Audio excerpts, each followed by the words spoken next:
Baiklah para hadirin peserta pelatihan pendamping proses produk halal yang dirahmati Allah Subhanahu wa taala, kami akan menginjak untuk materi selanjutnya yang akan dibawakan oleh Kiai Haji Arwani Ferozi dari Majelis Ulama Indonesia dengan materi ketentuan syariat Islam terkait jaminan produk halal. Kepada Bapak Kiai Haji Arwani Ferozi dipersilakan. Baik, terima kasih. Assalamualaikum warahmatullahi wabarakatuh. Hamdan wa syukran lillah, salatan wa salaman ala rasulillah, Sayyidina Muhammadin ibn Abdillah, wa ala alihi wa ashabihi wa mawala, wa la hawla wa la quwata illa billah, amma ba'd. Yang saya hormati Bapak Kepala BPJPH Kementerian Agama Republik Indonesia, Bapak Dr. Haji Muhammad Akil Ilham MSI.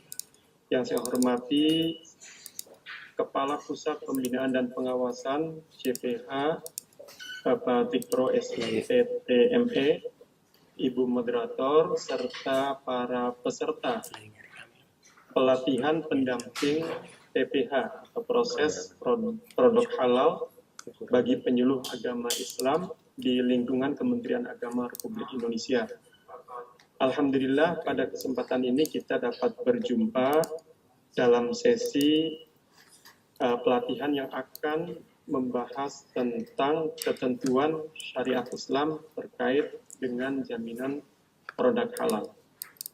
Tentu Bapak Ibu sebagai orang yang di kemudian hari insya Allah akan menjadi pendamping proses produk halal, tentu harus memahami ketentuan-ketentuan syariat terkait dengan produk halal. Bahwa saat ini pemerintah sedang gencar untuk sertifikasi halal. Tujuannya adalah agar konsumen masyarakat muslim betul-betul yakin dan clear dengan apa yang dikonsumsi, status kehalalannya, sehingga sesuai dengan apa yang ditegaskan oleh agama Islam. Dan ini tentu sangat positif, bukan hanya untuk kita di Indonesia dan juga untuk masyarakat muslim secara keseluruhan, sehingga produk-produk yang diproduksi di Indonesia itu kehalalannya sudah terjamin melalui sertifikasi halal. Bapak Ibu yang saya hormati, bahwa dalam Islam kita mengenal ada maqasid syariah, prinsip dasar syariat Islam, yang oleh para ulama dirangkum ke dalam 5 hal. Ada hifdzuddin, menjaga agama, hifdzun nafas, menjaga nyawa, hifdzul akal, menjaga fungsi akal, hifdzul mal, menjaga harta, dan hifdzun nasab, menjaga keturunan. 5 hal ini menjadi rujukan hukum-hukum syar'i dan juga tentu terkait dengan pembahasan halal haram. Jadi untuk menjaga agama, kita juga perlu untuk memperhatikan kehalalan dari apa yang kita konsumsi. Kita harus menjauhi apa yang diharamkan menurut syariat agama Islam. Karena ini bagian dari menjaga akidah kita. Setelah seseorang berikrar dengan 2 kalimat syahadat atau menjadi bagian dari umat Islam, tentu dia harus menjaga agama atau akidahnya. Di antaranya adalah dengan menjaga apa yang dia konsumsi. Kemudian hifdzun nafas, menjaga jiwa. Nyawa ini dianggap sangat berharga dalam pandangan agama Islam. Makanya hal-hal yang merusak atau mengancam keselamatan jiwa itu akan dilarang untuk dikonsumsi atau dilarang untuk dilakukan oleh kita umat Islam.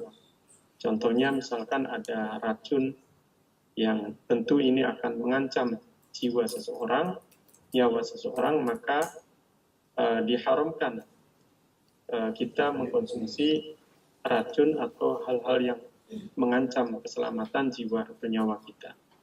Kemudian hifdzul akal, menjaga fungsi akal. Di antara apa yang menjadi pembeda antara manusia dengan makhluk Allah yang lainnya, adanya akal. Dengan akal ini manusia bisa berinovasi, bisa melakukan terobosan-terobosan, melakukan hal-hal yang tidak bisa dilakukan oleh makhluk Allah yang lainnya. Nah, fungsi akal yang luar biasa ini oleh fikih oleh agama kita itu harus dilindungi, harus dijaga fungsinya. Jangan sampai ada hal-hal yang merusak fungsinya. Makanya secara fikih para ulama bersepakat untuk mengharamkan hal-hal yang merusak fungsi akal untuk dikonsumsi oleh kita. Misalkan ada narkoba atau minuman yang memabukkan, atau misalkan daun ganja, daun kecubung yang tentu ketika dikonsumsi merusak fungsi akal. Nah, ini sepakat oleh para ulama diharamkan, tidak boleh untuk dikonsumsi. Dan itu bagian dari hifdzul akal, menjaga fungsi akal. Kemudian yang keempat adalah hifdzul mal, menjaga harta, properti, kepemilikan kita. Jangan sampai apa yang kita miliki, harta yang kita punya, kemudian dihambur-hamburkan begitu saja, ditasorufkan sesuatu yang tidak bermanfaat. Apalagi sesuatu yang menjadi mabarat. Nah, ini tidak diperbolehkan. Nah, di antara hal yang terkait dengan pembahasan kita, terkait dengan produk halal, atau tentang sertifikasi halal terkait dengan hifdzul mal ini adalah kita tidak boleh mengkonsumsi melebihi apa yang kita butuhkan. Nah, Bapak Ibu, para peserta yang saya hormati, bisa saja makanan yang asalnya halal boleh dikonsumsi, karena faktor berlebihan itu bisa menjadi haram. Misalkan kalau kita makan cukup dengan satu piring kita makan dan dianggap cukup, makanan yang kita konsumsi halal. Tapi kalau kita makannya 10 piring sekaligus, nah ini bisa menjadi haram. Haramnya ini karena israf, karena berlebihan. Nah, berlebihan ini tentu kaitannya dengan hifdzul mal, menjaga harta kita. Jadi kalau kita untuk konsumsi cukup satu piring sekali makan, ya kita jangan kemudian menghambur-hamburkan harta kita dengan membeli yang begitu banyak, bahkan kita konsumsi sekaligus, dan itu bagian dari israf yang tidak diperbolehkan. Kemudian yang kelima adalah hifdzun nasab, menjaga keturunan. Jadi mengkonsumsi yang halal, yang thayyib, menjauhi yang haram, itu bukan hanya untuk diri kita, tapi juga untuk anak, cucu, cicit kita. Jadi keturunan kita juga harus diperhatikan dari aspek kehalalan, kesucian apa yang akan mereka konsumsi. Bahkan dalam sebuah hadis, Rasulullah SAW juga menjelaskan bahwa apa yang dikonsumsi oleh kita itu akan mengalir ke dalam darah, dan itu ada efek, ada implikasi bagi karakter seseorang. Jadi karakter sifat seseorang itu bisa terbentuk karena apa yang dia konsumsi. Makanya mengkonsumsi yang halal adalah termasuk untuk menjaga, melindungi keturunan kita atau hifdzun nasab. Nah, itu 5 hal prinsip dasar syariat Islam atau yang dikenal dengan maqasidus syariah. Kemudian masih terkait dengan maqasidus syariah, juga kita mengenal ada istilah maslahat mafsadat. Maslahat sesuatu yang bermanfaat, mafsadat sesuatu yang mudarat atau berbahaya. Kemudian juga ada hierarki tingkat maqasid atau maslahat. Ada daruriyat, hajiyat, dan tahsiniyat. Daruriyat ini primer, hajiyat sekunder, kemudian tahsiniyat tersier. Nah, kadang-kadang apa yang kita konsumsi atau apa yang kita kenakan atau apa yang akan kita lakukan itu bisa ditimbang dengan barometer maslahat mafsadat, atau ditimbang levelnya dengan timbangan daruriyat, hajiyat, tahsiniyat, primer, sekunder, dan tersier. Nah, ini nanti akan kadang-kadang bisa merubah hukum-hukum fikih dari yang misalkan yang halal kemudian bisa menjadi haram dalam kondisi tertentu dengan pertimbangan tertentu, atau dari yang haram menjadi halal, dan seterusnya. Tentu ini ranah ijtihad para ulama, dan itu nanti juga akan kita singgung pada pembahasan yang singkat pada kesempatan ini. Kemudian Bapak Ibu yang saya hormati, tentu saya yakin Bapak Ibu sudah memahami tentang al-ahkam asy-syar'iyyah, hukum-hukum syar'i yang diantaranya adalah al-wajib, hukum wajib, kemudian sunnah, haram, kemudian mubah, dan makruh. Nah, mubah ini nanti terkait dengan halal. Kemudian ada makruh. Jadi kalau makruh ini boleh dilakukan tapi dianjurkan untuk ditinggalkan. Kalau sunnah dianjurkan untuk dilakukan tapi boleh ditinggalkan. Kalau dilakukan, haram harus ditinggalkan. Bapak Ibu yang saya hormati, kemudian halal dan haram. Tentu halal dan haram ini bagian dari al-ahkam asy-syar'iyyah, hukum-hukum syar'i. Dan kita bisa menelaah konsep halal haram dalam Al-Quran dan juga dalam Al-Hadits. Saya hanya akan memberikan beberapa contoh ayat Al-Quran yang menyinggung tentang halal dan haram. Ini diantaranya adalah surat Al-Baqarah ayat 168. Ya ayyuhan nasu kulu mimma fil ardi halalan thayyiba wa la tattabi'u khutuwati syaitan innahu lakum aduwwum mubin. Wahai sekalian manusia, makanlah yang halal lagi baik dari apa yang terdapat di bumi. Intinya ayat 168 surat Al-Baqarah ini menjelaskan tentang konsep halal yang ada dalam Al-Quran. Kemudian ada ayat yang lain yang terkait dengan konsep apa yang diharamkan. Innama harrama alaikumul maitata wad dama wa lahmal khinzir wa ma uhilla bihi li ghairillah. Faman ittara ghaira baghi wala 'adin fala itsma alaihi. Innallaha ghafurur rahim. Ayat ini menjelaskan tentang beberapa hal yang diharamkan. Ada bangkai, kemudian darah, kemudian daging babi. Nah, kemudian dalam kondisi tertentu, ayat tadi menjelaskan bisa saja yang diharamkan tadi itu bisa menjadi halal, tapi dalam konteks darurat, ada keadaan darurat. Nah, itu ada dua ayat Al-Quran yang tadi saya sampaikan. Tentu ini hanya sekedar contoh. Karena jika Bapak Ibu menelaah lebih jauh dalam Al-Quran terkait dengan konsep halal dan haram, maka Bapak Ibu akan menemukan banyak sekali ayat-ayat Al-Quran yang menjelaskan tentang kehalalan dan keharaman. Apa yang harus kita perhatikan ketika kita akan mengkonsumsi atau kita akan mengenakan sesuatu. Bapak Ibu yang saya hormati, kemudian dalam hadis Rasulullah SAW diantaranya pernah bersabda, Innal halala bayyinun wa innal harama bayyinun wa bainahuma umurun mushtabihatun la ya'lamuhunna katsirun minan nas. Faman ittaqa asy-syubuhat faqad istabra'a li dinihi wa 'irdihi wa man waqa'a fi syubuhat waqa'a fil haram. Kata Kanjeng Nabi SAW, sesungguhnya perkara yang halal telah jelas, perkara yang haram juga jelas. Nah, di antara keduanya ini ada perkara-perkara yang sama, yang masih abu-abu. Dan ini tidak diketahui oleh banyak orang. Rasulullah menganjurkan kita harus berhati-hati pada ranah yang samar-samar ini, yang abu-abu ini. Nah, di situ para ulama, istilah ulama itu berperan bagaimana mengklirkan apa-apa yang samar tadi, sehingga umat ini kemudian melalui istilah para ulama tidak bingung untuk terkait dengan hal-hal yang samar tadi.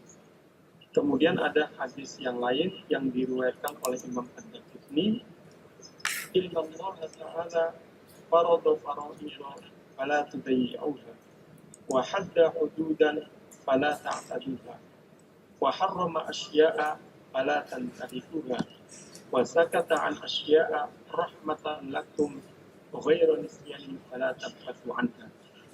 Nah, hadis yang kedua yang tadi saya kutip itu menjelaskan bahwa segala sesuatu aturan itu sudah jelas. Yang wajib sudah jelas, kemudian yang haram juga sudah jelas, kemudian ada batasan-batasan yang sudah ditentukan. Nah, kemudian ada hal-hal yang dibiarkan tidak dijelaskan status hukumnya. Nah, yang dibiarkan tidak dijelaskan ini adalah rahmatan lakum wa ironisiyani. Kata Kanjeng Nabi, itu adalah bentuk kasih sayang untuk umat Islam, untuk umatnya Kanjeng Nabi Muhammad SAW. Bukan berarti lupa tidak dijelaskan hukumnya, tapi itu adalah bentuk kasih sayang. Makanya kalau dalam fikih, Bapak Ibu sering mendengar kaidah ikhtilaful ulama rahmatun. Perbedaan para ulama adalah kasih sayang. Nah, maksudnya apa? Maksudnya kadang-kadang ulama berbeda pendapat. Ulama mengatakan bahwa ini hukumnya sunnah misalkan. Sementara yang lain mengatakan mubah. Atau ada yang mengatakan itu boleh. Ada yang mengatakan itu makruh dan seterusnya. Ada perbedaan ulama yang dalam ranah fikih itu dianggap sebagai rahmatun, sebagai kasih sayang. Dan kita pun akhirnya melihat banyak sekali madhab-madhab dalam fikih. Tentu yang familiar, yang menjadi mainstream adalah madzhabul arba'ah. Ada 4 madhab, ada fikih Hanafi, fikih Maliki, fikih Syafi'i, mayoritas di Indonesia, dan ada fikih Hambali, dan juga ada madhab-madhab yang lain. Nah, ini adalah bentuk kasih sayang. Sebagaimana tadi Rasulullah juga menjelaskan, ada hal-hal yang tidak dijelaskan status hukumnya, itu memang untuk pelonggaran, untuk kasih sayang bagi umat Islam. Kemudian terkait dengan konsep halal haram, juga kita perlu untuk memahami bagaimana makalah para ulama. Nah, kalau tadi dalam Al-Quran, kemudian As-Sunnah atau Al-Hadith, nah sekarang dalam makalah ulama. Ini dalam bentuk kaidah fikih. Al-Qawaid Al-Fiqhiyah, kaidah fikih. Nah, di antara yang saya kutip di sini adalah kaidah al-aslu fil asya an-nafi'ati al-ibahati wal aslu fil asya ad-darrati at-tahrim. Hukum asal sesuatu yang bermanfaat adalah halal, dan hukum asal sesuatu yang berbahaya adalah haram. Ini kaidah fikih, formulasi para ulama, termasuk makalah ulama. Nah, ini bisa dijadikan barometer ketika kita melihat ada hal yang bermanfaat, memberikan kemaslahatan. Nah, ini hukum asalnya ini boleh, mubah. Atau kita melihat sesuatu yang berbahaya, madharah. Nah, ini hukum asalnya tidak boleh, haram. Nah, tapi dari hukum asal ini bisa saja suatu saat berubah. Dan berubah ini karena ada bentuk faktor eksternal, ada keadaan-keadaan yang menuntut untuk terjadi perubahan dari hukum asal tadi. Yang jelas, kaidah fikih yang tadi itu diantara menjadi barometer dalam pembahasan halal dan haram. Kemudian ada kaidah fikih yang lain. Idza stama al-halalu wal haramu gulibal haram. Jika perkara halal dan perkara haram berkumpul, maka yang dimenangkan adalah perkara haram. Nah, ini sekedar contoh saja nih Bapak Ibu. Misalkan di tempat penyembelihan atau pemotongan hewan. Di situ ada unggas atau kambing atau ayam atau binatang apapun yang halal dagingnya konsumsi, kemudian disembelih secara syar'i, kemudian dagingnya sudah dipotong-potong, ditempatkan di satu tempat di situ, ada baskom misalkan, ada tempat di situ. Nah, itu daging yang sudah dipotong-potong yang hasil sembelihan secara syar'i. Artinya apa? Halal untuk konsumsi. Nah, ternyata si penjual tadi kemudian dia punya daging yang hewan yang mati tidak disembelih, tapi mati karena sakit atau mati karena selain penyembelihan. Nah, dia potong-potong juga dagingnya, dia potong-potong juga dan dia taruh di tempatnya berdampingan dengan tempat yang tadi sebelahnya itu hasil penyembelihan secara syar'i. Mungkin maksudnya penjual tadi daging yang dipotong-potong itu akan dijual untuk orang yang membutuhkan untuk pakan ternak misalkan, atau untuk diolah jadi pupuk atau yang lain sebagainya. Nah, tapi dalam kejadiannya misalkan tercampur antara daging yang sudah dipotong-potong hasil penyembelihan secara syar'i yang halal dengan daging yang dipotong-potong karena hewannya mati tidak disembelih secara syar'i. Tercampur dagingnya di satu tempat. Nah, tragisnya penjualnya atau pemiliknya tidak bisa membedakan mana hasil yang penyembelihan secara syar'i yang halal, mana yang hasil karena hewannya mati dan bangkai artinya haram. Nah, dalam kondisi seperti ini, barometernya kaidah fikih, idza sama'al halal wal haramu ghulibal haram. Jika kumpul perkara yang halal dan haram dalam satu tempat satu waktu, maka yang dimenangkan adalah perkara haram. Artinya dalam contoh tadi, daging yang sudah dipotong-potong tadi, ya sudah, semuanya haram untuk dikonsumsi. Kenapa? Karena orangnya tidak mampu untuk memilah-milah, membedakan mana yang daging hasil penyembelihan sapi, mana yang bangkai tadi. Nah, ini sekedar contoh dari penerapan kaidah idza istama'al halal wal haram ghulibal haram. Kemudian kaidah fikih yang ketiga yang perlu saya sampaikan di sini, ad-darurat tubihul mahdzurat. Keadaan darurat membolehkan kita untuk melakukan sesuatu yang dilarang. Nah, ini keadaan darurat. Tadi kan kaidah yang pertama, al-aslu fil asya al-ibahah, an-nafi'ah al-ibahah. Nah, itu hukum asal, boleh kalau bermanfaat. Nah, tapi atau hukum asal yang berbahaya itu haram, tidak boleh. Nah, tapi dalam keadaan darurat, maka kedaruratan inilah yang kemudian bisa merubah status hukum tadi. Tapi tentu ada kaidah fikih yang lain, ad-daruratu tuqaddaru biqadariha. Keadaan darurat harus disesuaikan dengan tingkat kedaruratannya. Jadi kalau ada orang misalkan punya sakit pencernaan, sakit mah yang kronis, suatu saat pada waktunya dia harus makan sesuatu untuk mengisi perutnya. Kalau tidak diisi makanan, maka mahnya akan kambuh dan akan sangat kronis. Nah, sementara dia tidak menemukan makanan, misalkan ini, kecuali sesuatu yang haram, atau kecuali sesuatu yang bukan miliknya, yang orangnya tidak ada.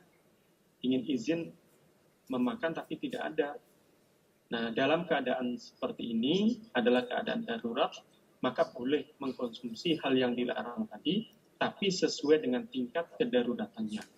Kalau misalkan makan buahnya cukup dengan 3 buah apel dianggap cukup, ya jangan sampai misalkan 15 buah apel di situ kemudian dimakan semua atau dibawa pulang semua. Karena ini tidak izin kepada pemiliknya. Nah, misalkan seperti itu. Jadi, darurat boleh melakukan sesuatu yang dilarang, tapi sesuai dengan kadar kedaruratannya. Bapak Ibu yang saya hormati, kemudian ada istilah halal dan thayyib. Tadi dalam ayat Al-Quran, halal dan thayyib. Nah, ini perlu kita pahami bahwa sesuatu yang halal juga kita harus memperhatikan thayyib, baik. Jadi, istilah halal itu berarti jenis makanan yang boleh dikonsumsi dan tidak diharamkan. Sementara istilah thayyib berarti jenis makanan yang bisa dinikmati, memberi manfaat karena telah memenuhi standar kesehatan. Seperti gizinya, proteinnya, kesehatannya atau higienisnya, tidak madorot bagi kesehatan fisik dan psikis. Nah, makanya dalam Al-Quran ada ayat surat yang lain, ayat 88 surat Al-Maidah, wa kulu mimma razaqakumullahu halalan thayyiba wattaqullahan nabi antum bihi mu'minun. Nah, ini halalan thayyiba, makanlah dari apa yang telah diberikan Allah kepadamu sebagai rezeki yang halal dan baik. Jadi kadang-kadang begini Bapak, kadang-kadang ada sesuatu yang halal tapi ghairu thayyib. Makanya kita harus halal thayyib, yang halal dan baik, yang bermanfaat. Ada yang halal ghairu thayyib. Ini contoh sederhana saja. Misalkan ada makanan yang sudah agak basi, ada nasi kotak atau ada makanan yang kue yang sudah agak basi. Nah, makanannya ini halal karena terbuat dari nasi, kemudian misalkan tempe, sayuran, dan bahkan ada label halalnya misalnya. Tapi kondisinya sudah agak basi. Nah, ini halal, tapi ghairu thayyib. Kenapa? Karena ketika kita memakan makanan yang sudah agak basi, tentu nanti ada efek negatif bagi tubuh kita.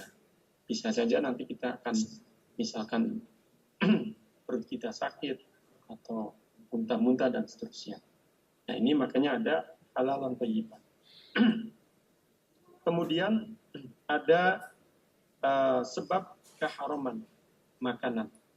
Ini diintisarikan dari ayat Al-Quran, dari hadis Nabi, dan juga dari penjelasan para ulama. Nah, di sini ada 6 hal yang menjadi penyebab keharaman suatu makanan. Yang pertama adalah an-najis wal mutanajis. Sesuatu yang najis atau terkena najis. Kalau yang najis contohnya seperti darah, seperti bangkai, seperti nanah, itu najis, tidak boleh dikonsumsi. Kalau mutanajis, contohnya seperti misalkan ada secangkir kopi yang sudah kita buat, sudah kita seduh, kemudian mau kita minum, sebelum diminum ternyata ada cicak jatuh ke cangkir tadi, kemudian mati ada di cangkir tadi. Maka ini mutanajis, terkena najis.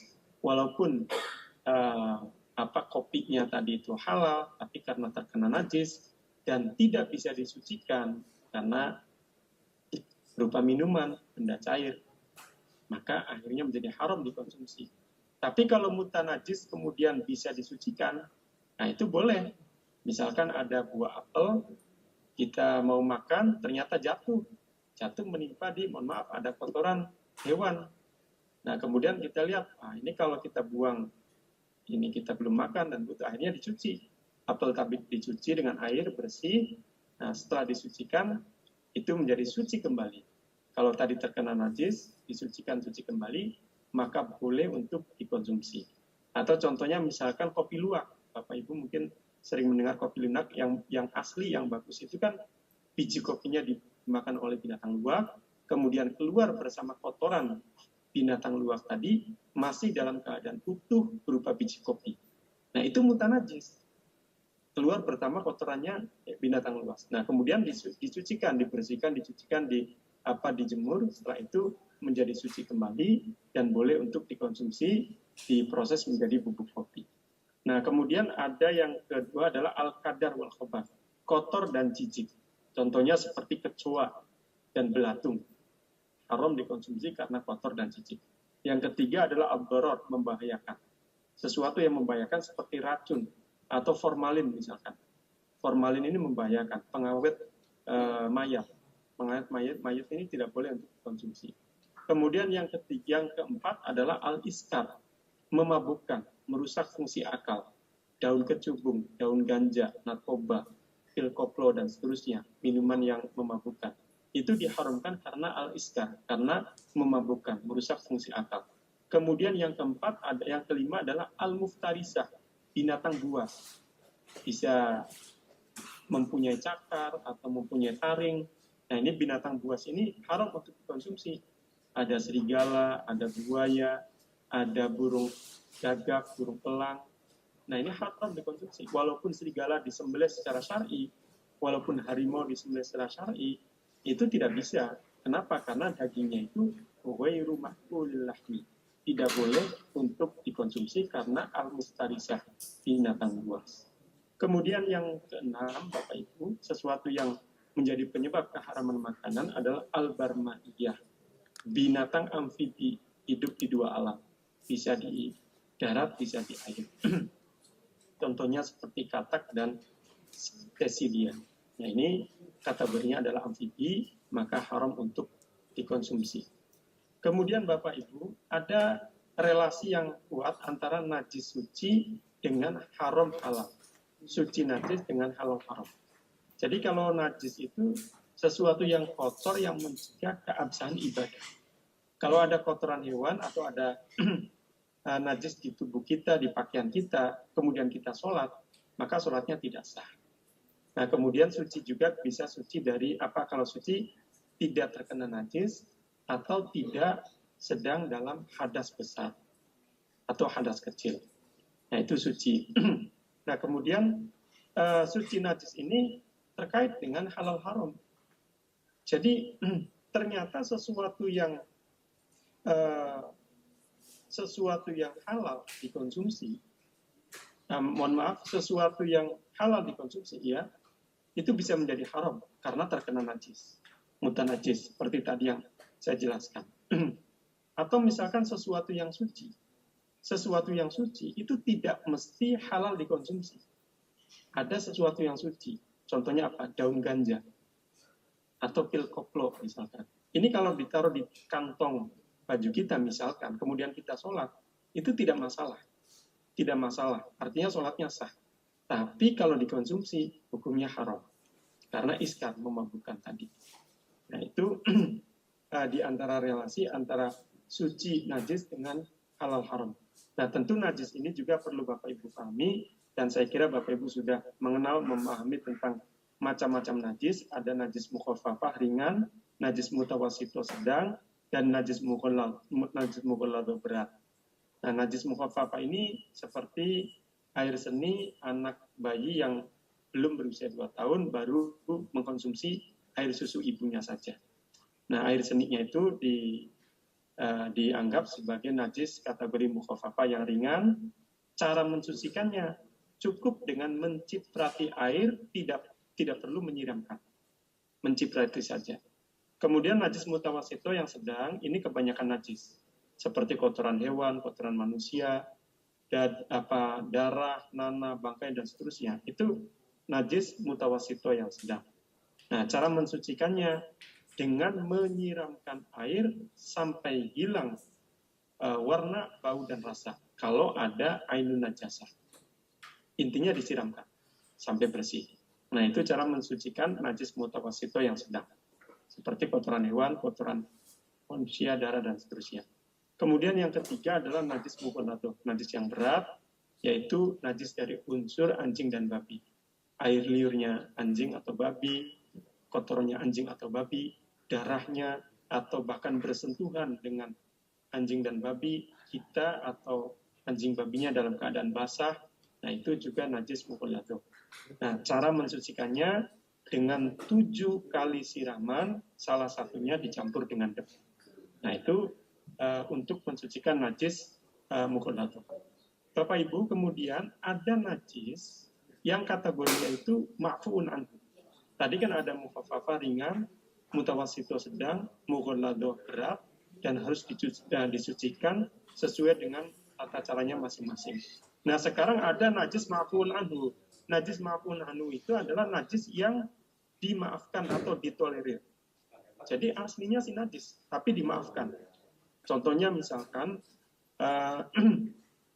najis ma'fuun anhu ada bisul yang pecah misalkan ketika kita sholat. Di tubuh kita ada bisul kemudian pecah, ada nanah yang keluar.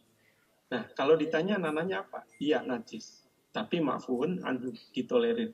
Sholatnya tidak apa-apa dilanjut, artinya sah, tidak membatalkan. Atau misalkan dalam makanan, Bapak Ibu sering melihat penjual makanan, kue, atau gorengan, itu posisinya di samping selokan misalkan, di pinggir jalan. Nah, kita melihat dengan mata kepala kita sendiri, ada lalat yang berterbangan, hinggap di selokan, kemudian terbang, hinggap di makanan, gorengan, kue-kue yang dijajakan oleh penjual tadi. Nah, ini kita hakul yakin bahwa lalat tadi itu dari selokan yang najis. Kemudian pindah ke makanan tadi. Nah, ini kalau ditanya, ya itu aslinya najis. Najis, artinya terkena najis dari lalat tadi. Tapi karena kondisinya sulit untuk dihindari, maka oleh para ulama dianggap ma'fuun anhu. Itu dianggap ditolerir, dimaafkan. Artinya kita bisa makan gorengan-gorengan kue tadi walaupun kita melihat banyak lalat yang berhinggapan yang sebelumnya itu hinggap di tempat-tempat najis misalkan. Nah ini kan nggak mungkin penjual membuat pengumuman di situ lalat dilarang menclok misalkan, nah itu nggak mungkin, atau diberi perangkat atau apa karena memang saking sulitnya. Nah ini termasuk kategori keadaan darurat yang akhirnya oleh para ulama dianggap ma'fuun anhu.